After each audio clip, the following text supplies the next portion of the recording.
नमस्कार दोस्तों, स्वागत है आपका आपके अपने YouTube channel exam Guru tips and tricks में रेलवे ग्रुप डी परीक्षा जीके एंड करंट अफेयर्स का क्लास नंबर 23। आज हम करने वाले मिक्स टाइप के जीके।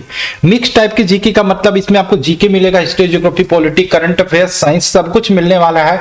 एवरी क्लास में हम 40 क्वेश्चन करते हैं और इस क्लास में भी हम 40 ही क्वेश्चन करेंगे, ठीक है। और ज्यादा बात नहीं करेंगे, हम शुरू करेंगे। और 24 वीडियो में मैंने बोला था कि 24 वीडियो यानी कि 24 क्लास में 24 मंथ का करंट अफेयर्स हम करेंगे, जिसमें हम 2020 के और 2021 के पूरे जनवरी 2020 से शुरू करके दिसंबर 2021 तक का करंट अफेयर्स कराएंगे। जिसमें हमने 2 वीडियो आपको प्रोवाइड कर दिया है। एक तो जनवरी 2020 का करंट अफेयर्स प्रोवाइड कर दिया है और आज हमने फरवरी 2020 का करंट अफेयर्स प्रोवाइड कर दिया। जो आपने नहीं देखा तो जल्दी से जाके देखो और वन लाइनर नोट्स बनाना शुरू कर दो। जनवरी 2020 में मैंने बोला था जैसे ही 5000 व्यूज कंप्लीट हो जाते हैं मैं आपको पीडीएफ सेंड कर दूंगा। तो आज शाम को टेलीग्राम ग्रुप में जनवरी 2020 का मैं पीडीएफ सेंड करने वाला हूं करंट अफेयर्स का। फरवरी के लिए भी यही टारगेट है, आप जितना हो सके ज्यादा से ज्यादा शेयर करिए जिससे मैं पीडीएफ आपको प्रोवाइड करा सकूं। ठीक, चलिए शुरू करें। 29 तारीख से ध्यान रखिएगा, अनअकैडमी पे एसएससी के एग्जाम्स को लेकर कुछ नए बैचेज अनाउंस हो रहे हैं जिनको आप ज्वाइन कर सकते हो, एनरोल कर सकते हो। जिसमें आप टीम सीजीएल सीएचएसएल बैच है 29 तारीख से, इसके अलावा जीके बैच है, जीके जीएस के लिए एसएससी एग्जाम्स के लिए 29 तारीख से स्टार्ट हो रहा है। इसके अलावा एमटीएस के लिए बैच है 29 तारीख से, इसके अलावा स्टेनोग्राफर के लिए एक बैच है 29 तारीख से अनाउंस किया जा रहा है। एसएससी सीपीओ के लिए एक बैच भी 29 तारीख से स्टार्ट हो रहा है। इसके अलावा आइकॉनिक फीचर मिल जाता है जो अनअकैडमी के सब्सक्रिप्शन आइकॉनिक सब्सक्रिप्शन एनरोल करते हो तो, और आज के डाउट का फीचर अनअकैडमी के ऐप पे देखने को मिल जाता है जहां पे आप अपने कोई भी डाउट को क्लियर कर सकते हो। इसके अलावा देख सकते हो इतने सारे टेस्ट सीरीज जो है, बहुत सारे टेस्ट सीरीज आपको फ्री में अवेलेबल है, इसको भी दे सकते हो। इसके अलावा बात करें रेज हैंड का फीचर मिल जाता है जहां पे लाइव क्लास के दौरान आप टीचर से अपने डाउट क्लियर कर सकते हो।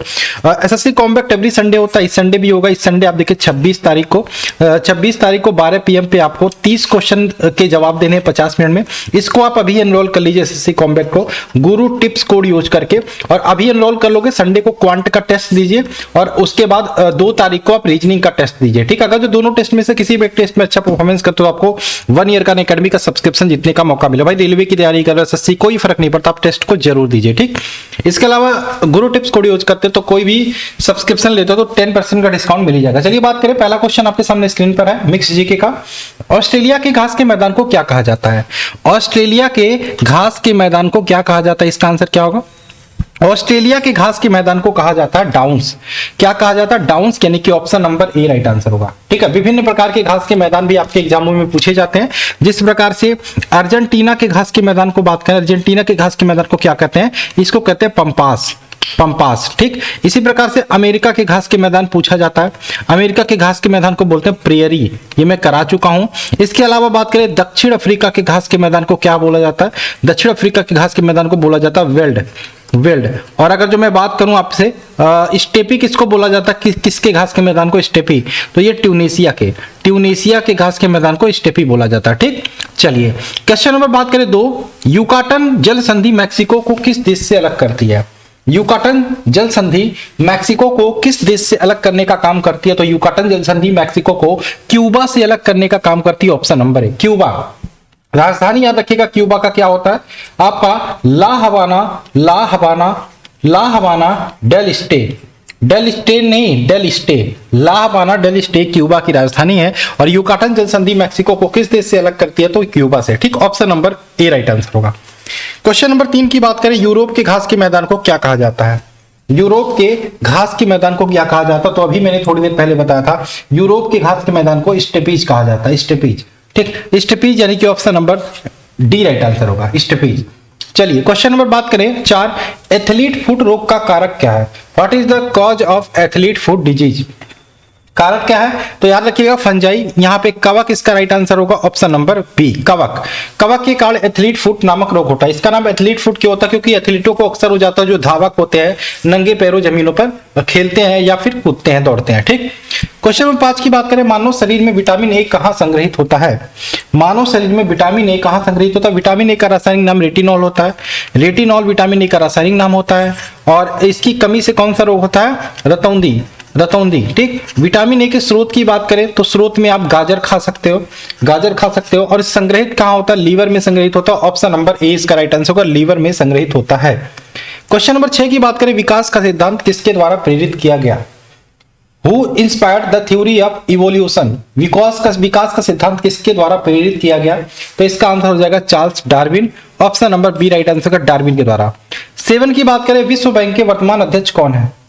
विश्व बैंक के वर्तमान अध्यक्ष कौन है? क्या आंसर होगा? विश्व बैंक। वर्ल्ड बैंक की बात करें, वर्ल्ड बैंक की बात करें, किस लिए यूज होता है? पैसा रखने के लिए। आईएमएफ की बात करें, इंटरनेशनल मॉनेटरी फंड, ये भी पैसा यूज आया, यहां पे भी पैसा आया, यहां पर भी पैसा आया। तो इन दोनों का हेडक्वार्टर पूछे, आईएमएफ का हेडक्वार्टर, विश्व बैंक का हेडक्वार्टर, वर्ल्ड बैंक का हेडक्वार्टर, तो कहां पे है? वाशिंगटन, वाशिंगटन डीसी में इन दोनों का हेडक्वार्टर स्थित है। ठीक। विश्व बैंक की स्थापना जुलाई 1944 में हुआ था। डेविड माल्पस इसके अध्यक्ष हैं वर्तमान में। Option number B right answer होगा। 8 की बात करें, सौर विकिरण किसके द्वारा मापा जाता है?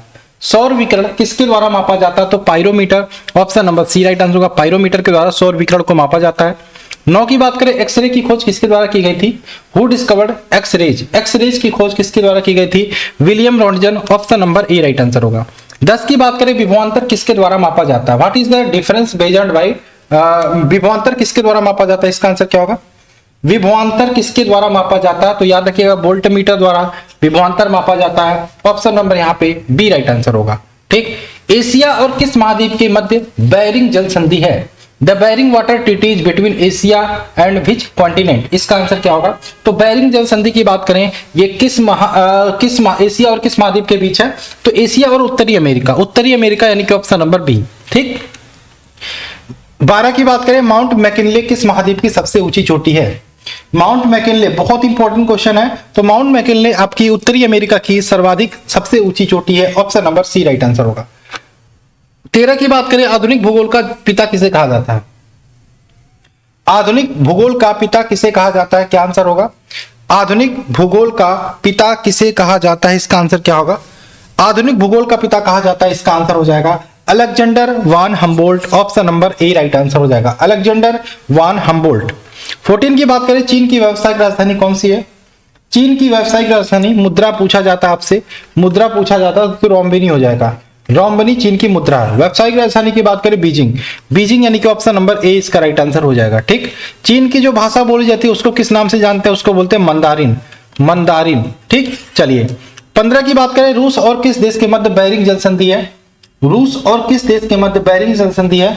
तो रूस और अलास्का, अलास्का और रूस के मध्य बेरिंग जल संधि है। Option number A right answer होगा। 16 की बात करें, परमाणु बम किसके द्वारा विकसित किया गया था? परमाणु बम किसके द्वारा विकसित किया गया था? इसका आंसर हो जाएगा J Robert Oppenheimer. Option number A right answer होगा। ठीक। जे रॉबर्ट ओपेनहाइमर। 17 की बात करें, मिसाइल किसके द्वारा विकसित की गई? By whom was missile developed. तो मिसाइल की बात करें, Wernher von Braun, Walter Dornberger, यहाँ पे सैमुअल है उपयोग, यहाँ पे option number C right answer का उपयोग दोनों, यानी कि वर्नर वान ब्रान और वाल्टर डनबर्ग, यहाँ पे इन दोनों के द्वारा मिलके मिसाइल विकसित की गई थी, मिसाइल टेक्नोलॉजी विकसित की गई थी। Option number C right answer होगा। 18 की बात करें, 18 है, हाइड्रोजन बम किसके द्वारा विकसित किया गया? हाइड्रोजन बम की बात करें, ये किसके द्वारा विकसित किया गया? तो Edward Teller.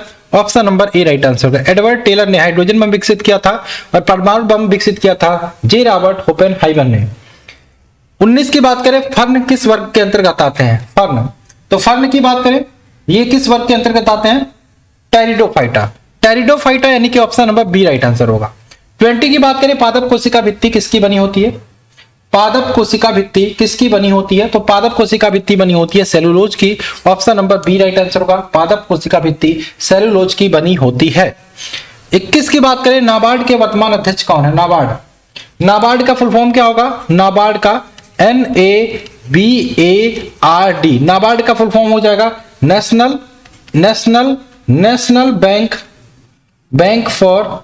Bank for agricultural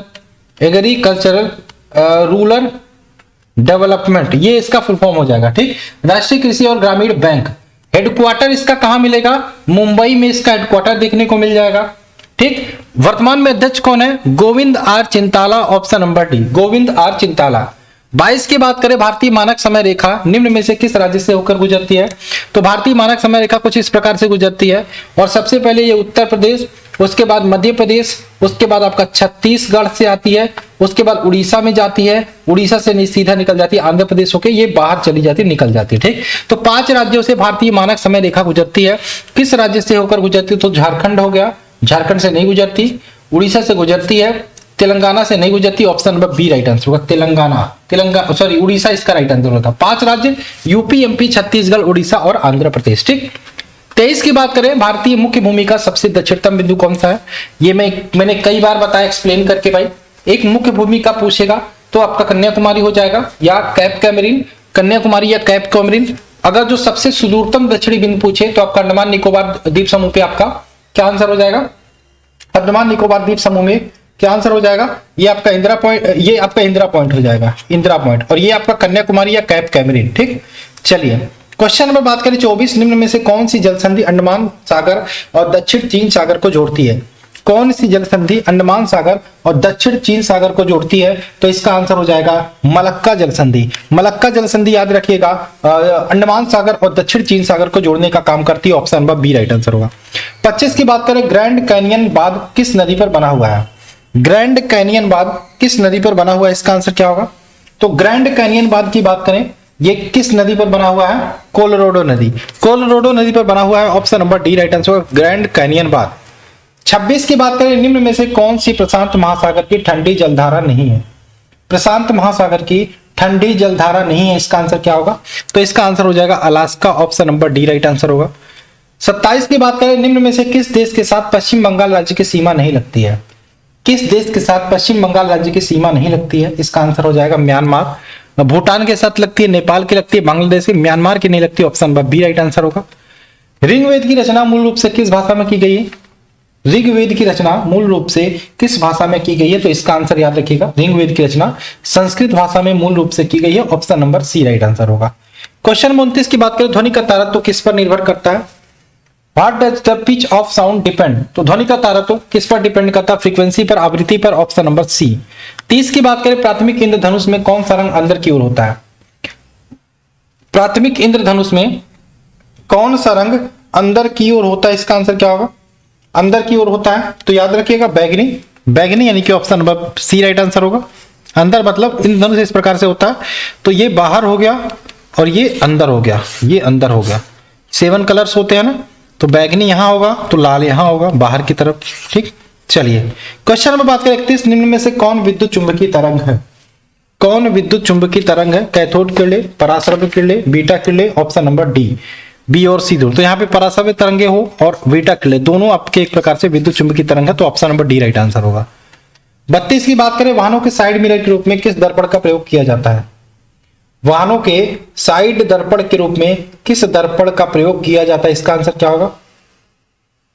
वाहनों के साइड दर्पण के रूप में किस दर्पण का प्रयोग किया जाता है? इसका आंसर हो जाएगा उत्तल दर्पण, ऑप्शन नंबर बी। 33 की बात करें, उष्मागतिकीय रूप में कार्बन का सर्वाधिक अस्थायी रूप कौन सा है? उष्मागतिकीय रूप में कार्बन का सर्वाधिक अस्थायी रूप कौन सा है? तो ये हो जाएगा आपका ग्रेफाइट, ऑप्शन नंबर बी। 34 की बात करें, दृश्य विकिरण की खोज किसने की थी? दृश्य विकिरण की खोज किसने की थी? इसका आंसर क्या होगा? दृश्य विकिरण की खोज किसने की थी? इसका आंसर हो जाएगा दृश्य विकिरण की खोज की थी न्यूटन ने। न्यूटन ने, option number A right answer होगा, न्यूटन ने की थी। ठीक, 35 की बात करें, उच्च न्यायालय के न्यायाधीश अपना त्यागपत्र किसे दे देते हैं? उच्च न्यायालय के न्यायाधीश अपना त्यागपत्र किसे दे देते हैं? तो उच्च न्यायालय के न्यायाधीश अपना त्यागपत्र किसे देते हैं बताइए? उच्च न्यायालय के न्यायाधीश अपना त्यागपत्र किसे देते हैं? राष्ट्रपति को, option number C right answer होगा। ठीक, चलिए क्वेश्चन नंबर बात करें, वर्ल्ड इकोनॉमिक फोरम WEP यानी कि वर्ल्ड इकोनॉमिक फोरम की बात करें, इसके द्वारा ग्लोबल जेंडर गैप इंडेक्स 2021 जारी किया गया। इसमें आपको भारत की रैंक बतानी है, ग्लोबल जेंडर गैप इंडेक्स। देखो यहाँ पे बात करें 2021 में 156 देशों की रैंकिंग आई थी, इसमें भारत की रैंक थी 140वीं, ऑप्शन नंबर सी। ठीक, 2020 में ये रैंक क्या थी? 2020 में 112 थी, अभी 140 हो गई है। पहले पे कौन सा देश है? आइसलैंड। ठीक, चलिए सबसे खराब किसकी रैंकिंग है? अफगानिस्तान। ठीक, चलिए बहरीन ग्रांड प्रिक्स किसने जीता? बहरीन ग्रांड प्रिक्स किसने जीता था भाई? Lewis Hamilton, option number B right answer होगा। 38 की बात करें, विश्व आत्म केंद्रित जागरूकता दिवस हर साल कब मनाया जाता है? तो विश्व आत्म केंद्रित जागरूकता दिवस हर साल मनाया जाता है 2 अप्रैल को, ऑप्शन नंबर बी। 39 की बात करें, वर्ष 2021 के लिए किसे कलिंग रत्न पुरस्कार से सम्मानित किया गया? तो ये सम्मानित किया गया विश्व भूषण हरिचंदन को, ऑप्शन नंबर सी। और 40 की बात करें, लास्ट क्वेश्चन, वह राज्य सरकार जिसने राज्य में कोरोना टीकाकरण को बढ़ावा देने के लिए एक अनूठी उपहार योजना शुरू की, तो कौन सा राज्य है? तो उत्तर प्रदेश, ऑप्शन नंबर सी, उत्तर प्रदेश सरकार ने। ठीक है, इसकी शुरुआत हुई थी 7 अप्रैल को, 7 अप्रैल को लखनऊ से। उत्तर प्रदेश के CM Yogi Adityanath, governor Anandiben Patel, capital Lucknow किस नदी के किनारे स्थित है? गोमती नदी के किनारे स्थित है। लखनऊ में आपको दुधवा मिल जाएगा, पीलीभीत टाइगर रिजर्व भी देखने को मिल जाएगा। तो ये थे दोस्तों आज के मिक्स जीके के 40 क्वेश्चन। आप लोग यार चैनल को सब्सक्राइब करो, बहुत सारे लोग ऐसे हैं जो क्लासेस को देखते लेकिन चैनल को सब्सक्राइब नहीं करते, तो क्लासेस को सब्सक्राइब करो, बेल का आइकन क्लिक करो, जिससे आने वाले सारे वीडियो के अपडेट्स नोटिफिकेशन भी मिलते रहे। और भाई चलिए मिलते हैं क्लास में, बाय बाय, जय हिंद जय भारत।